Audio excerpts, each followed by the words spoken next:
Hello everybody and welcome to this SAC Today's discussion on the US election. I am one of your moderators, Tarun Sethi, and behind me are my co-moderators, Steele Roden and Dylan Cowell. To our right are our esteemed guests for today. We have Mr. Goh, who is a veteran teacher in US history and politics. Douglas Cheng Young is a grade 12 student who was born and raised in Washington, D.C. George Brown is a grade 11 student at SAC. George was born in Chicago, Illinois, lived there until he was 13, and then he moved to Canada. And finally, Patrick Turner is a grade 12 student and a lifer at SAC. He's a dual citizen of Canada and the US, and his family is from Michigan and Arkansas. Thank you.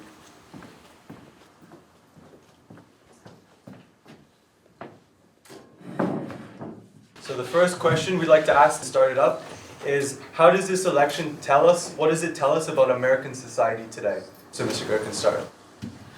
I think when you look at the original or the initial appeal of Donald Trump, it has validity behind it. The reality is that there are a lot of Americans who are frustrated with mainstream establishment politics. And he was able to effectively brand himself as kind of an outsider. He's a prominent symbol of American success, American wealth. He was really rallying people on this notion that establishment politics have failed and he offered a viable alternative. I think what's most unsettling, however, is that as this whole process has progressed through the primaries and now through the actual campaign, we're seeing a lot of deeply rooted, troubling issues with American society that have come to the forefront. America's never been more divided than it is right now. The split between Democrats and Republicans in general is fierce. We don't have that sort of dynamic here in Canada. And I think when you look now at issues of multiculturalism and immigration and socioeconomics and racism in American society, all these things have been bubbling and seething beneath the surface, and they've really been brought into the mainstream during this entire process.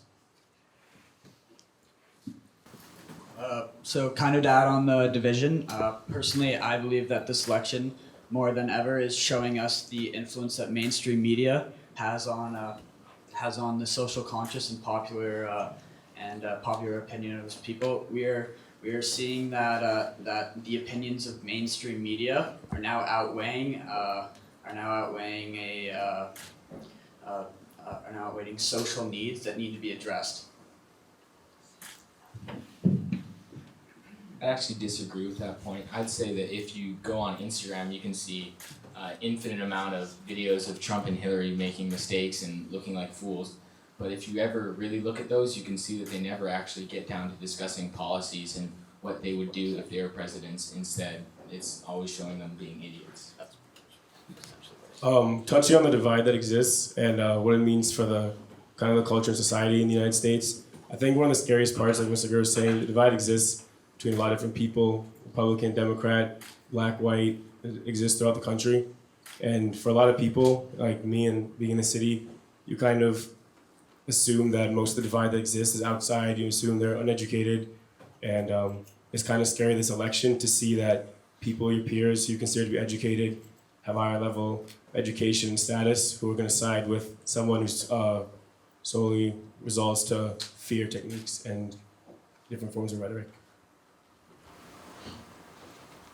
Some great points brought up there, and so the next question I'm going to ask is going to be interesting because you all have relations to the US, whether you live there or you've studied there or you have family related there as well. So my question is, does this campaign make you proud to be related to the United States and be proud to have your name associated with the country? I think that the election as a process makes me very proud to be an American. Whether or not the candidates are my favorite is irrelevant, but the fact that we can have a democratic election and that people can choose between the policies and the people that they think could best represent their country makes me very proud.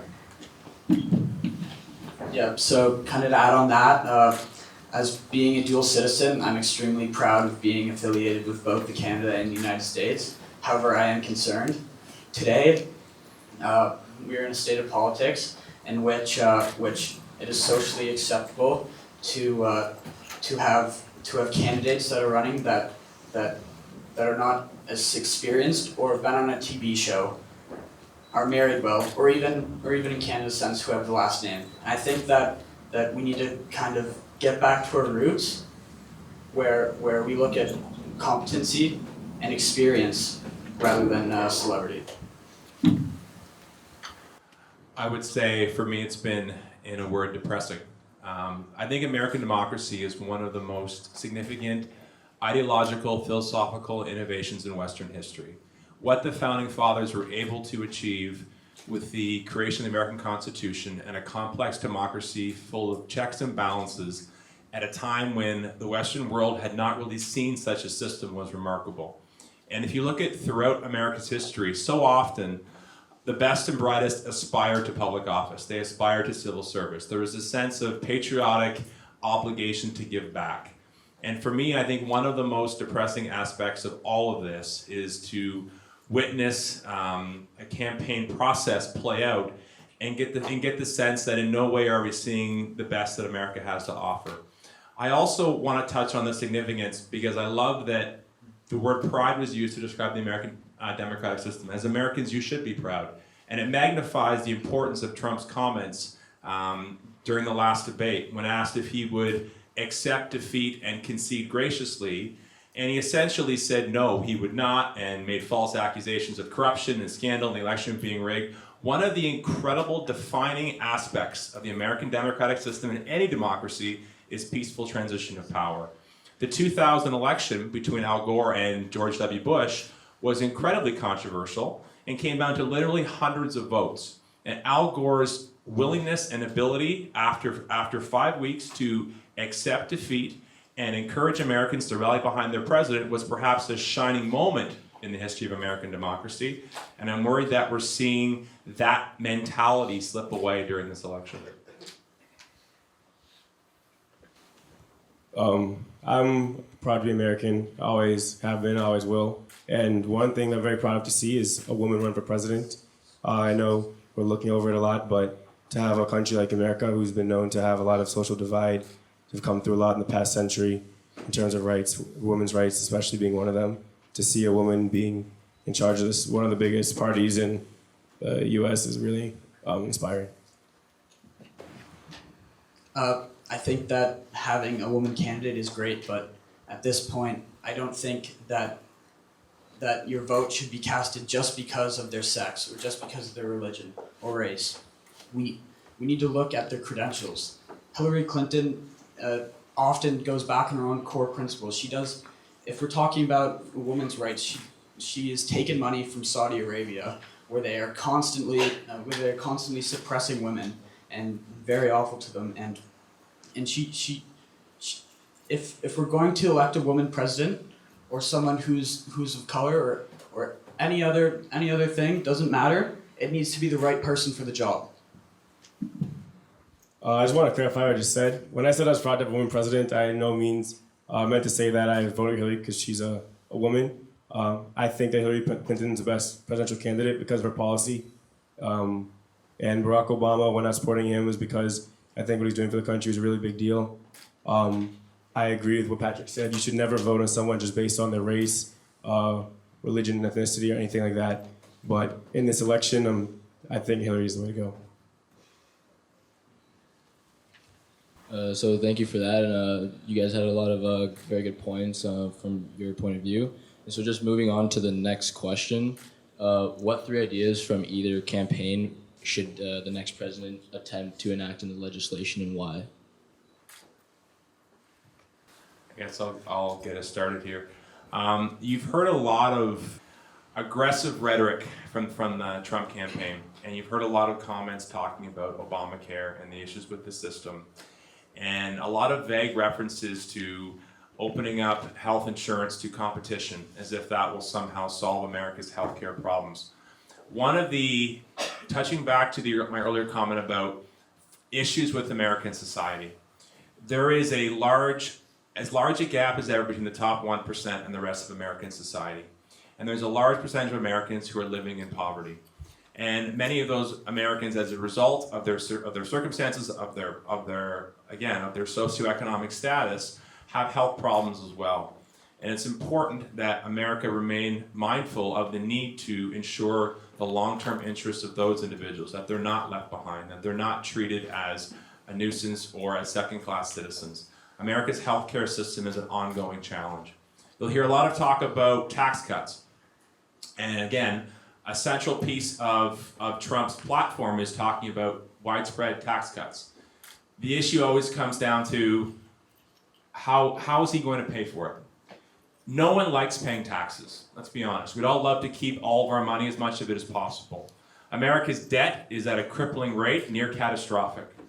There is very little room for error in terms of cutting back government funding or programs. So while it's easy to get sucked into the reality that tax cuts are a wonderful thing in theory, Americans need to take a hard look at their society and realize that what's needed is not necessarily blind tax cuts, but rather taxing the right demographic, taxing the wealthiest Americans, and ensuring that that money is then used responsibly. If you go back to the Clinton years, when her husband Bill was president, one of the things that he managed to do so well was control the budget, limit spending, but also ensure effective social programs for so many Americans. And to me, that's a large piece of what this election is about. Yeah, so what Donald Trump wants to do is he wants to cut taxes, kind of the opposite from what Hillary wants to do. She wants to increase taxes on America's most wealthy and America's largest corporations. But you see, what that will do is by taxing America's largest corporations, is it'll limit what they can produce, limiting revenue, and this allows not for these large businesses to spend money and invest in the American economy, which needs it and needs to strengthen it. And also by taxing these major corporations, it's going to force them to leave. Why would they want to stay in America when they get taxed and they could be in other countries where they could find a lot more economic success? That's an excellent point, Patrick, and I would counter with 2 points. One, I'm not sure there is a single prominent economist who has stood behind Trump's plan for the economy. In fact, overwhelmingly, most prominent economists are saying it will only add to America's economic woes. Secondly, it is a common refrain amongst corporate America to make the argument that increasing taxes will cripple the American economy or cripple their growth. When the reality is we live in an age where corporate CEOs make more money than they ever have before, where the gap between that top 1%, the people who are running companies, and what their employees make is wider than it has ever been before. An age where companies can take buyouts from the government and then allocate large percentages of that money to pay off executives and CEOs rather than use that money elsewhere. So my response to that would be, rather than claim that taxing America's wealthiest will cripple the economy, I think it's more important to look at where the current money flow is occurring in the American economy and how that can better be served to benefit a larger percentage of Americans. Just cutting on who you're cutting taxes for, including what you're cutting taxes for. I think that cutting taxes for the smaller business, which is one of Hillary's ideas in terms of tax cuts, is a really good idea because it gives them a chance to grow. It's one of the things that makes America so great, that small businesses can flourish. And it's really important that you give them the opportunity to flourish. Companies who've been established for a long time and have lots of money, it's very easy for them to continue doing well regardless of how we tax them. But the question is for the small businesses, how do they step up? How do they stay out of debt? How do they come out of any depressions that come? And so it's important that you decide to cut taxes for the right people. Also touching on one of Hillary's points that I'm a fan of is her gun policies. The Second Amendment is a great thing in the U.S. Protection is very important. People across the country use guns for hunting, protection, dangerous communities, but it's important to recognize when those amendments were made.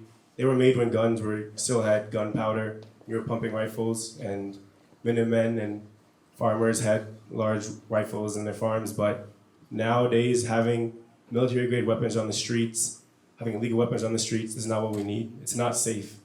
And so it's very important that our president tackles those. And I know Donald Trump being supported a lot by the NRA is kind of a problem itself because you kind of question where his loyalty is, but I'm a fan of the policies Hillary has in front of her. Examples of those are, one of her ideas is to make it a federal crime to supply a gun to someone who's on a no-gun buying list. America already has policies preventing people from buying guns, and I think it's completely fair that if someone shouldn't have a gun, it should be a federal crime to go against them and get it. Just to build on that, so Doug referenced the Second Amendment. Does anyone in the audience think they can say out loud what the Second Amendment states? Anyone? The right to bear arms. That's the first half of the sentence. Does anyone know the second half? Yes? A well-armed militia can bear arms? Exactly. The actual amendment states the right to bear arms essentially as a member of a well-regulated militia. It was written at a time where there was real concern about potential tyranny. Americans had fought a revolutionary war, had broken away from what they viewed as a tyrannical king, and so there was this belief that ultimately people at the local level needed to ensure the protection of their local democratic rights and values. When you cut any sentence in half, it's amazing how much the meaning can change. And what the Founding Fathers intended when they wrote that amendment and what it has become are two significantly different things. The second part that Doug touched on there that I also think is important is you can't pick and choose with the Constitution. And so while the Republicans want to constantly protect the Second Amendment, as is their right, that is no more significant than a person's right to avoid discrimination because of their race or their religion or their creed of any kind.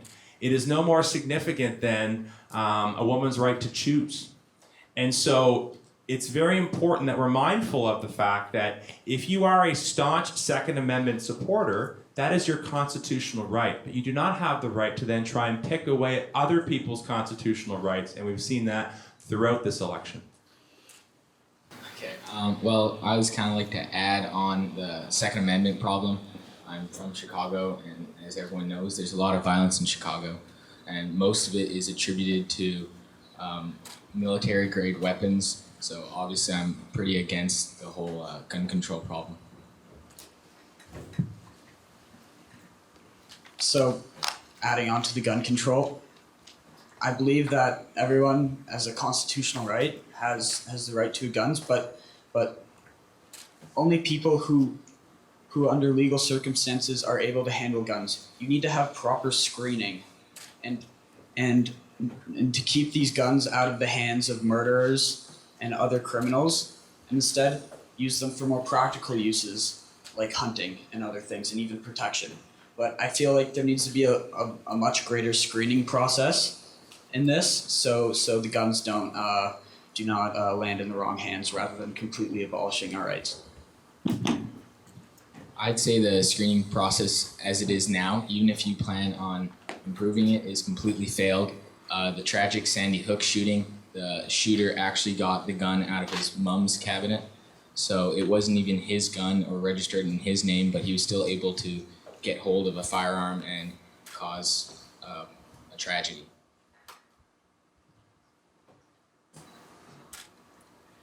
So just moving on to the next question.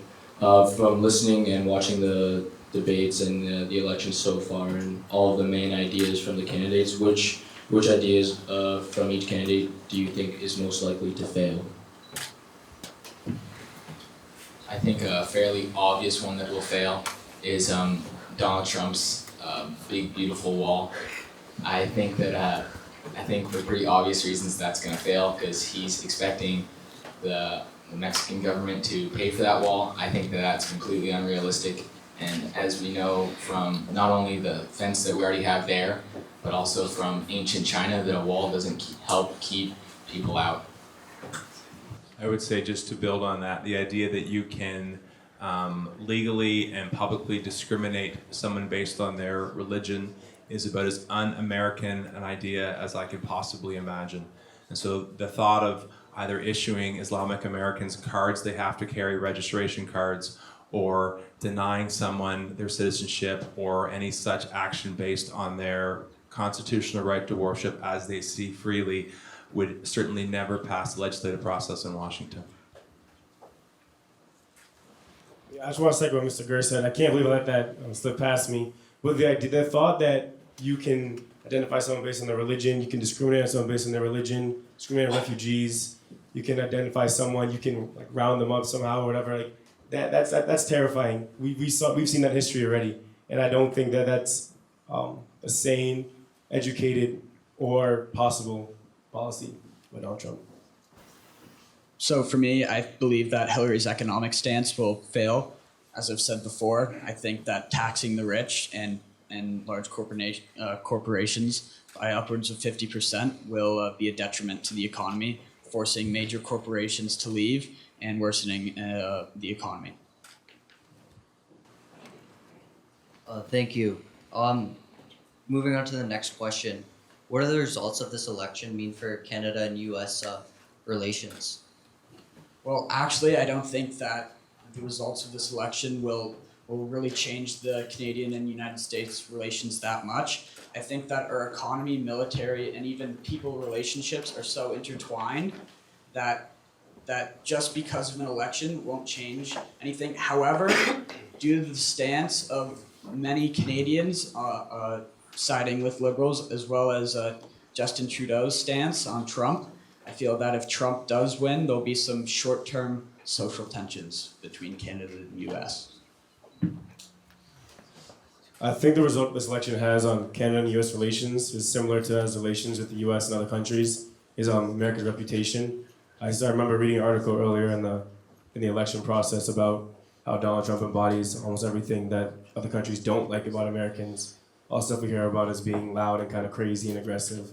And I feel like if we allow him to become president, it says a lot to other countries about who we are as a nation. I actually disagree with that. I think that if either of the candidates get elected, I don't think it'll have an effect on Canadian-American relations, just because both of our countries were, like, you could say brother countries. We've grown up together, and when you've had like upwards of 200 years of a relationship, I don't think that one person for minimum 4 years, maximum 8, can have that big of an effect. And just to make a specific point, you've heard a lot, I'm sure many of you, if you've watched the debates about NAFTA, and Donald Trump will tell anyone who will listen it is the worst agreement ever negotiated. It's terrible, it's atrocious. There's a couple of things to pull out there. One, NAFTA was very much a bipartisan negotiation. It was actually President George Bush Sr. Who got the ball rolling on NAFTA. And then, yes, Bill Clinton was the president in office when it became law. The president of the United States is not a king, does not have unlimited power. So as much as Donald Trump wants to blister about abolishing NAFTA, that is something that is not his sole purview or his sole domain. So see through that rhetoric as well. I do think, and I do worry as someone who very much loves the United States of America, that a Donald Trump victory would change the international perspective of the United States. At its best in its history, America has rightfully been viewed around the world, to go back to the Plymouth plantation, Plymouth colony, as a shining light for the world, as a leader in world democracy, in values, in progressive ideas, in moving forward, in multiculturalism. And my concern is that a world where the most powerful democratic nation no longer carries that banner in the eyes of many of its allies is quite frightening for me. And that's why I do think there is a significant potential international impact in terms of the results of this election. And if Hillary Clinton is not elected president, I would be quite concerned about the perception of America abroad and how that might either formally or informally damage America's relations with a lot of its allies. So, as Mr. Gers said, perception around the world, but there's a big difference between perception and actual action. In a democratic society in which America is, it takes a long time for policies to be changed. For example, Congress, it has a lot of layers where from Donald Trump has an idea, it actually gets, the bill gets passed. So I feel that there would be a different perception around the world, whether Donald or Hillary gets elected. But to say that the rest of the world would look down and on the United States because of Donald Trump or Hillary Clinton, that it's just not right to say, because there's so many layers to this democratic society where actual policies need to be passed and actual change would happen. The president is the commander-in-chief. Part of the beauty of having a democracy is that we vote for who we want to be our leader. It's kind of like having like a head prefect here. We decide we want to represent our student body. and Americans decided they want to represent the country. And the reputation of the country, if you decide to have someone who's kind of crazy out there and not really liked, is what's at stake. It's not about the bills being passed inside. It's about how we want to represent ourselves outside the country when he's going to speak to other diplomats, other countries' leaders, and in the global scale.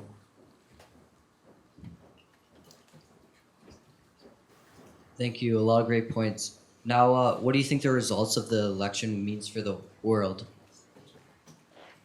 I think that this election will have a pretty large impact on the world, as it usually does. I think that if Hillary Clinton is elected, I feel that it'll have a slightly more positive effect on the world, just because I think that she's a good foreign political, she's a good representative of America, whereas I think a lot of other countries, whether it's warranted or not, have fears and feel cautious about Donald Trump being the president.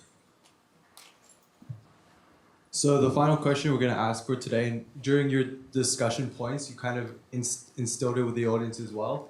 So the big question that's going to solve all the debates, all the discussion points, all the problems and issues is that if you had to vote tomorrow, who would you vote for and why? In my opinion, there is only one qualified candidate, and that is Hillary Clinton. I think in a country as diverse, as multicultural, as progressive thinking as the United States, America does not need divisiveness right now. America needs stable leadership. America needs tolerance. America needs forward thinking rather than backward thinking. America needs to not live in a state of paranoia and fear, but rather seek to invoke positive change internationally. I think she's amassed 30 years of experience. You can debate the merits of some of that experience, but nevertheless, we also learn from our mistakes as well. I just don't believe that a neophyte who has said the things that Donald Trump has said throughout this process, who has yet to make any definitive statements regarding policy of any kind, warrants holding the highest office essentially in the entire democratic world. I will also, if I could vote, I would vote for Hillary Clinton, just because I feel that she, first of all, my family and myself have been Democrats for most of my life. My father was a Republican, but he changed when he moved into Chicago. I think that when there is a political candidate who is clearly a misogynist and a racist, that if we elect him to office, only the worst can happen.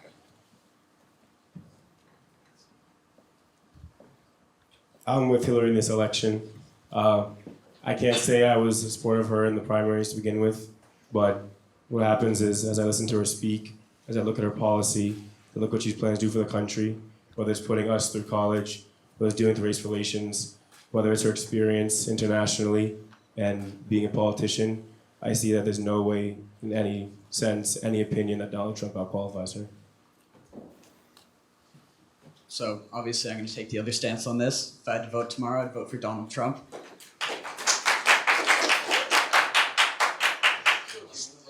I think that Hillary Clinton is corrupt and she's filled with a lot of empty promises. She's been in some of the highest positions in the US government for over 30 years, and she doesn't have anything to represent that.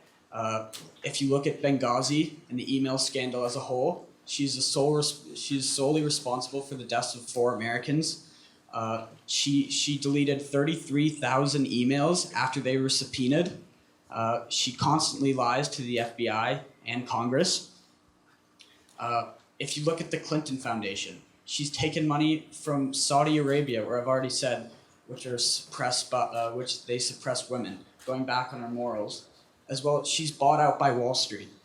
I just think that she's too corrupt to be the leader of America, and also, as I've said before, I'm a strong fan of Donald Trump's economic plans, and in my books, a criminal outweighs any rude comments. I just want to make a comment. I think it's important to recognize. When you hear the beginning of the presidential debate, you hear Senator Clinton, then you hear Mr. Donald Trump.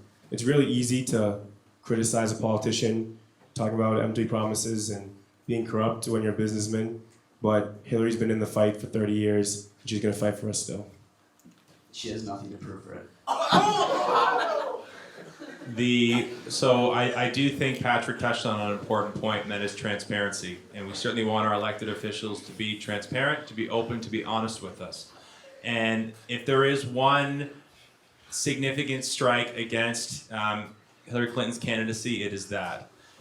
I also think it's noteworthy that Donald Trump is the first presidential candidate to not disclose his income tax returns. I think it's noteworthy that he has been embroiled in lawsuits of various natures several times throughout his life. I also think it's noteworthy that ultimately, when you're talking about the President of the United States, they are not just the president of certain demographics. They are everybody's president. They are the president to African Americans. They are the president to Islamic Americans. They are the president to female Americans as well. And I just don't see in good conscience how he has any right to lead people that he has spent months belittling, attacking, making hateful comments towards. Okay, so I'm afraid that's all the time we have for today. I would like to thank our 4 panelists for coming out and joining us for this debate and this event. I'd like to also thank the audience for coming out here and watching this event too. And I would like everyone to stay tuned for the rest of the election and see the upcoming results on November the 8th.